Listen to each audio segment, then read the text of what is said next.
বুকের বাম দিকটায় যেন একটা শূন্যতা ক্রমশ ছড়িয়ে যাচ্ছে,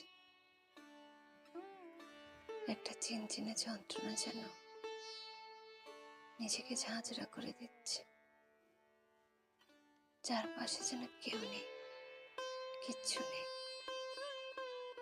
আমি একা, একদম একা, যেন নিজের ধ্বংসাবশেষ দেখার জন্য নিজের ধ্বংসস্তূপে দাঁড়িয়ে আছি। সবাই এগিয়ে গেছে, আমি শুধু ফেলে আসা মুহূর্তগুলোকে আগলে পড়ে আছি।